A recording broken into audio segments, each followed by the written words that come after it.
മെസ്സിയുടെ കേരള സന്ദർശനത്തിൽ അനിശ്ചിതത്വം. അർജന്റീന ടീമിന്റെ കേരളത്തിൽ നിശ്ചയിച്ച മത്സരം റദ്ദാക്കിയേക്കും എന്ന വിവരമാണ് ലഭ്യമാകുന്നത്. ഫുട്ബോൾ ആരാധകരെ സംബന്ധിച്ചോളം അങ്ങനെ ആവേശത്തിന്റെയും പ്രതീക്ഷയുടെയും കൊടുമുടിയിലായിരുന്നു എല്ലാ ആരാധകരും ഉണ്ടായിരുന്നത്. പക്ഷേ ആരാധകരെ സംബന്ധിച്ചോളം വലിയ നിരാശപ്പെടുത്തുന്ന ഒരു അപ്ഡേറ്റ് ആണ് ഇപ്പോൾ നമ്മുടെ മുന്നിലേക്ക് എത്തുന്നത്. ഇതിന്റെ യാഥാർത്ഥ്യം, വസ്തുത, എന്തുകൊണ്ടാണ് മെസ്സി വരാതെ പോകാനുള്ള ഒരു സാഹചര്യം, എന്താണ് ഇനി അർജന്റീനൻ ഫുട്ബോൾ അസോസിയേഷൻ ഇക്കാര്യത്തിൽ അറിയിപ്പായി നൽകാനുള്ളത് തുടങ്ങിയ കാര്യങ്ങൾ വളരെ പ്രസക്തമാണ്. എന്നോടൊപ്പം ടി എസ് ഹരികൃഷ്ണ ആദ്യം ഈ വാർത്തയുടെ അപ്ഡേറ്റ് സംബന്ധിച്ച് വിവരങ്ങൾ നൽകാൻ ചേരുന്നുണ്ട്.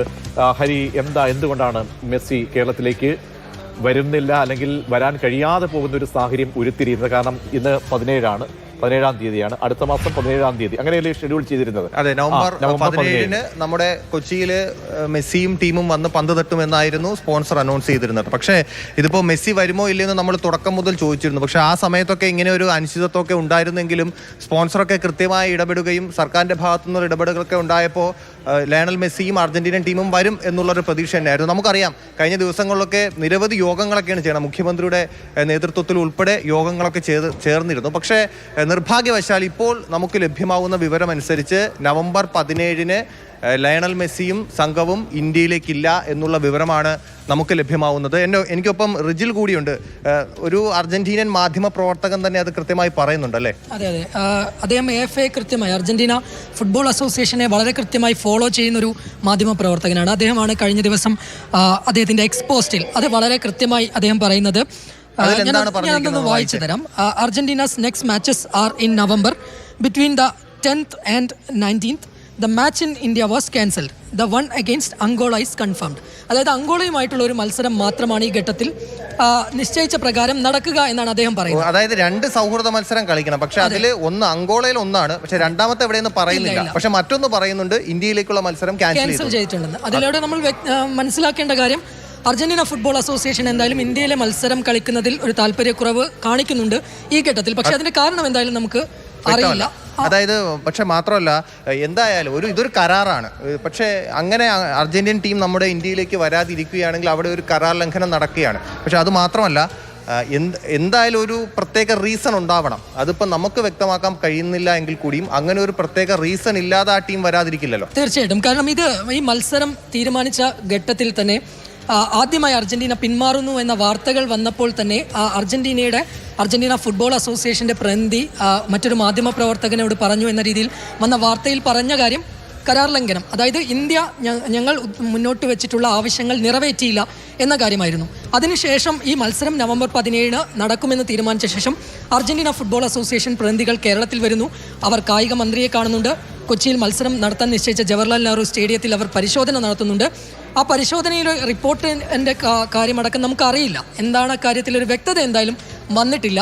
പക്ഷേ അനിശ്ചിതത്വം ഇക്കാര്യത്തിൽ കഴിഞ്ഞ ദിവസം മന്ത്രി സംസാരിക്കുമ്പോൾ പ്രതീക്ഷ ശ്രദ്ധിച്ചിട്ടുണ്ടാവും. ഈ വിഷയവുമായിട്ട് ബന്ധപ്പെട്ട് ചോദിച്ചപ്പോൾ അദ്ദേഹം ഇനി നടക്കുന്ന, അതായത് ഒരു മത്സരം നടക്കുകയാണെങ്കിൽ വേണ്ട മുന്നൊരുക്കങ്ങളെ പറ്റി അദ്ദേഹം കൃത്യമായി മറുപടി. പക്ഷേ ഈ അനിശ്ചിതത്തെ പറ്റി ചോദിച്ചപ്പോൾ അദ്ദേഹം അതിലൊരു ഷാർപ്പ് മറുപടി പറഞ്ഞില്ല. ഹരി, റിജിൽ, ഇക്കാര്യത്തിൽ ഒരു പുകമറ തുടക്കം മുതൽ ഉണ്ടായിരുന്നോ എന്നുള്ളത് ക്ലാരിറ്റി വരുത്തേണ്ട ബാധ്യതയുള്ളതാണ്. ആരാണ്? സംസ്ഥാന കായിക വകുപ്പ് മന്ത്രിയാണ്. പിന്നീട് സ്പോൺസറെ സംബന്ധിച്ച സ്പോൺസറിൽ ഒരു അമിത വിശ്വാസം ഈ പറയുന്ന കായിക വകുപ്പ് അടക്കം തുടക്കം മുതൽ നൽകിയിട്ടുണ്ട്. അപ്പോൾ ഇക്കാര്യത്തിൽ എന്തുകൊണ്ടാണ്? നമ്മൾ ഒരു നിസ്സാര കാര്യമല്ല ഇത് ഫുട്ബോൾ ആരാധകരെ സംബന്ധിച്ചോളം. കാരണം ഇപ്പോൾ തന്നെ ഈ വാർത്ത നമ്മൾ നൽകുമ്പോൾ അതിന്റെ അടിയിൽ ഒരുപാട് കമന്റുകൾ വരുന്നുണ്ട്. കാരണം ഈ ഫുട്ബോൾ ആരാധകരാണ്. അല്ല, നമ്മളെല്ലാവരും ഒരുപാട് പ്രതീക്ഷിച്ചതാണ്. കാരണം ലയണൽ മെസ്സിയെ പോലൊരു താരം അർജന്റീനിയൻ ടീം ഇവിടെ വന്ന് പന്ത് തട്ടുന്നു. ആദ്യം വരില്ല എന്നുള്ള ചില വാർത്തകൾ വരുന്നു. അതിനുശേഷം അവർ വരുമെന്ന് കൺഫേം ചെയ്യുന്നു. നവംബർ 17-ന് മത്സരം നടക്കുമെന്ന് പറയുന്നു.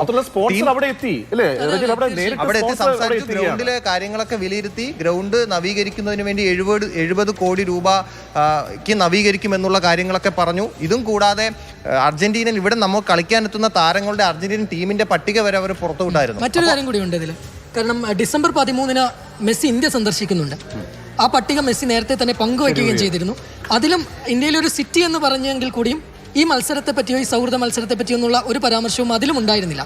അപ്പോൾ ഇക്കാര്യത്തിൽ ഏതെങ്കിലും രീതിയിലുള്ള ഒരു കൺഫർമേഷൻ എന്തായാലും അർജന്റീന ടീമിനെ സംബന്ധിച്ചിടത്തോളം ഉണ്ടായിരുന്നില്ല എന്ന് വേണം നമ്മൾ മനസ്സിലാക്കാൻ. അങ്ങനെയെങ്കിൽ ഇനി ഒരു ഔദ്യോഗികമായിട്ടൊരു കൺഫർമേഷൻസ്, കാരണം ഇപ്പോൾ നമ്മൾ ഇപ്പോഴും ഒരു പുകമറയിൽ നമ്മളിലേക്ക് നമുക്കൊരു പോയിന്റിലേക്ക് ഒരു പക്ഷേ എത്താൻ കഴിയുന്ന നമ്മളിപ്പോഴും അനിശ്ചിതത്വം എന്ന ഒരു വാക്കാണ് നമ്മൾ ഉപയോഗിക്കുന്നത്. അനിശ്ചിതത്വം എന്ന് പറയുമ്പോൾ നമ്മൾ വെറുതെ അത് പറയാനും കഴിയില്ല, കാരണം ഇത്രയും ഒരു ബിഗ് ഒരു ഇവന്റ് ആണ്, വലിയൊരു ബിഗ് ഇവന്റ്. കോടികൾ സ്പോൺസറെ സംബന്ധിച്ചോളം കോടികൾ മുടക്കി. മാത്രമല്ല ആ അർജന്റീനൻ ഫുട്ബോൾ അസോസിയേഷന്റെ പ്രതിനിധി ഇവിടേക്ക് വരുന്നു, ആ ടീം മാനേജ്മെന്റുമായിട്ട് ബന്ധപ്പെട്ട ആളിലൊക്കെ വരികയും ഇവിടെ സ്റ്റേഡിയം കാണുന്നു. അപ്പോൾ അവിടുത്തെ പരിമിതികൾ ബോധ്യപ്പെടുന്നു. അപ്പോൾ കോടികൾ മുടക്കി അത് സ്റ്റേഡിയം നവീകരിക്കാൻ വേണ്ടി തയ്യാറെടുക്കുന്ന അവിടുത്തെ സ്പോൺസറാണ്. അപ്പോൾ ഓരോ ഘട്ടങ്ങൾ നീങ്ങുകയാണ്. അപ്പോൾ ഇക്കാര്യത്തിൽ കൃത്യമായിട്ട് ഇത്തരം കാര്യങ്ങൾക്ക് ഒരു ഉത്തരം നൽകണം. ഒരു പോയിന്റിലേക്ക് എത്താൻ കഴിയാതെ പോകുന്നത് എന്തുകൊണ്ടാണ് റെജിൽ ഇപ്പോഴും? നേരത്തെ നോക്കൂ, ഇനി ഏതാണ്ട് ഒരു മാസം കൂടിയേ ഉള്ളൂ. സാധാരണ നിലയ്ക്ക് ടിക്കറ്റ് വിൽപ്പനയൊക്കെ ആരംഭിക്കേണ്ട സമയം കഴിഞ്ഞു. മാത്രമല്ല ആ മൈതാനത്തിൻ്റെ തന്നെ പൂർണ്ണമായ രീതിയിൽ അത് സജ്ജമാകേണ്ട ഒരു സമയം കൂടിയാണ്. കാരണം ഇനിയും ഒരു പരിശോധന കൂടി സ്വാഭാവികമായും നടക്കേണ്ടതാണ്. പക്ഷേ അതിനൊക്കെ മുമ്പ് തന്നെ ഇപ്പോഴും ഈ പ്രജി സൂചിപ്പിച്ചതുപോലെ ഒരു അവ്യക്തത നിലനിൽക്കുന്നുണ്ട് ഇക്കാര്യത്തിൽ എന്ന് വേണം നമ്മൾ മനസ്സിലാക്കാം. മാത്രമല്ല ഓസ്ട്രേലിയൻ ടീമും ഇത് സംബന്ധിച്ച് ഏതാണ്ട് എതിരാളികളായി എത്തുന്ന ടീമും ഏതെങ്കിലും ഒരു സ്ഥിരീകരണം ഇതുവരെ നടത്തിയിട്ടുമില്ല. ഈ ടിക്കറ്റ് വിൽപ്പനയുടെ കാര്യം പറഞ്ഞതുകൊണ്ട് ഞാൻ കഴിഞ്ഞ ദിവസം ശ്രദ്ധിച്ച, അതായത് നമ്മുടെ സ്പോൺസർ ഒരു മാധ്യമത്തിന് നൽകിയ അഭിമുഖത്തിൽ ഞാൻ ശ്രദ്ധിച്ച ചില വരികളാണ്. അതായത് ഇവിടുത്തെ മാധ്യമങ്ങളാണ് ലയണൽ മെസ്സി വരില്ല എന്ന് പറഞ്ഞ് പുകമറ സൃഷ്ടിക്കുന്നത്. ഇപ്പൊ ടിക്കറ്റിന്റെയൊക്കെ ചാർജിനൊക്കെ എന്ന് പറഞ്ഞാൽ തെറ്റായ വിവരങ്ങൾ പ്രചരിപ്പിക്കുന്നുണ്ട്. ഇനിയിപ്പോ ഇങ്ങനെ ഒരു അനിശ്ചിതത്വം ഉണ്ടാക്കുകയാണ് എങ്കിൽ ടിക്കറ്റിന്റെ വിലയൊക്കെ ഭീമമായ വില ഈടാക്കേണ്ടി വരുമെന്ന് അദ്ദേഹം പറയുന്നത് കേട്ടു. അതായത് ഇതിൽ നമ്മൾ ചിന്തിക്കേണ്ട ഒരു കാര്യം, അർജന്റീന പോലൊരു ഇന്റർനാഷണൽ ടീമിനെ കേരളത്തിലേക്ക് കൊണ്ടുവരുന്നതിനോട് ചില്ലറ തുകയൊന്നും അല്ല ചെലവാകുന്നത്. അതിന് കുറച്ച് പൈസ അവർ അടക്കുകയും ചെയ്തിട്ടുണ്ട്. ഇത് കൂടാതെ ഓസ്ട്രേലിയൻ ടീം വരുന്നുണ്ട്. അപ്പൊ ഇതിനൊക്കെ വേണ്ടിയിട്ട് ഒരു വലിയൊരു തുക ആകുമെന്നുള്ളത് വസ്തുത തന്നെയാണ്. പക്ഷേ ഒരു കാര്യം ഞാൻ ഹരി പറയാം, അതായത് ഒരു ഫുട്ബോൾ ആരാധകൻ എന്ന നിലയിൽ, മെസ്സി ആരാധകൻ എന്ന നിലയിൽ, മെസ്സി ആരാധകൻ എന്ന നിലയിൽ, കാരണം ഇവരൊക്കെ ഈ ഒരു ടീം വരുമ്പോൾ തീർച്ചയായും നമ്മൾ ഉള്ളിലൊരു സ്വപ്നമുണ്ടായിരുന്നു, നേരിട്ട് കാണാനുള്ള വലിയൊരു ബിഗ് ഈവന്റ് ആണ്. അപ്പോൾ ഇക്കാര്യത്തിൽ ഇത് നടക്കാതെ പോയി കഴിഞ്ഞാൽ ഒരു കൊടിയ വഞ്ചന ആരാധകരെ സംബന്ധിച്ചിടത്തോളം ആരാധകരോട് കാട്ടിയൊരു വഞ്ചന എന്നേ പറയാൻ പറ്റും. ഇത് ആളുകളെ, കായിക പ്രേമികളെ പറ്റിച്ചു എന്നേ പറയാൻ പറ്റൂ. കാരണം എന്ന് വെച്ചാൽ അങ്ങനെ ഇങ്ങനെ പറഞ്ഞ് ഇനിയിപ്പം ഇതിന് എന്താണ് റീസൺ എന്ന് അല്ലെങ്കിൽ വ്യക്തമാക്കണം. അതാണ് ഒന്നാമത്തെ കാര്യം. നമ്മളിപ്പോഴും ഈ അനിശ്ചിതത്വം എന്നുള്ള വാക്ക് ഉപയോഗിക്കുന്നതിൽ ഒരു കാര്യം കൂടിയുണ്ട്. അതായത് സർക്കാർ വൃത്തങ്ങളുമായി സംസാരിച്ചപ്പോൾ 99% ഇത് ക്യാൻസലായി എന്നുള്ള വിവരമാണ് എനിക്ക് ലഭ്യമായത്. പക്ഷേ സ്പോൺസർ ഇപ്പോഴും ടീമിനെ കൊണ്ടുവരാനുള്ള പരിശ്രമത്തിലാണ്.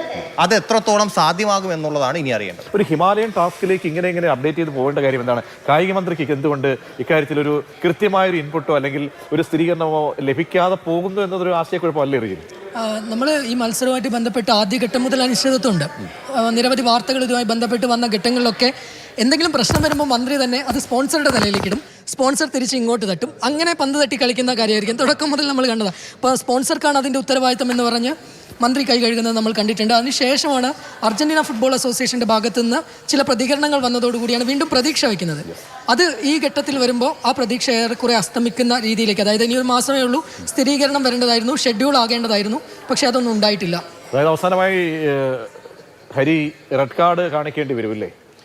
ഇപ്പോഴും നമ്മൾ അല്ലെങ്കിൽ കേരളത്തിലെ കായിക പ്രേമികൾ, ഫുട്ബോൾ ആരാധകർ ആഗ്രഹിക്കുന്നത് ലയണൽ മെസ്സി കേരളത്തിലേക്ക് വരണം, കൊച്ചി ജവഹർലാൽ നെഹ്റു സ്റ്റേഡിയത്തിൽ പന്ത് തട്ടണമെന്നാണ്. പക്ഷേ അതിന് ഇപ്പോഴും ഈ അനിശ്ചിതത്വം എന്ന് പറയുമെങ്കിലും ആ അനിശ്ചിതത്വം മാറണം, അതിനൊരു ഉത്തരം കിട്ടണം. മെസ്സി വരുമോ ഇല്ലയോ? തീർച്ചയായും അതാണ് ലക്ഷക്കണക്കിന് വരുന്ന ഫുട്ബോൾ ആരാധകരെ സംബന്ധിച്ചോളം അവർക്കൊരു ഉത്തരം വേണം. അതിനുവേണ്ടി കായിക മന്ത്രിയുടെ ഒരു മറുപടിക്കായി നമ്മൾ കാത്തിരിക്കുകയാണ്. അദ്ദേഹത്തിൻ്റെ ഒരു ബൈറ്റ് അധിക സമയമെടുക്കാതെ തന്നെ ഉണ്ടാകും. അതോടൊപ്പം തന്നെ ഈ സ്വപ്നങ്ങളൊക്കെ തന്നെ സ്വപ്നത്തിൻ്റെ കൊടുമുടിയിലേക്ക് നമ്മളെ കൊണ്ടുപോയ സ്പോൺസർക്കും പറയാനുള്ള ഉത്തരവാദിത്തമുണ്ട്. മെസ്സി വരുമോ ഇല്ലയോ അങ്ങനെ വലിച്ചിഴയ്ക്കാതെ.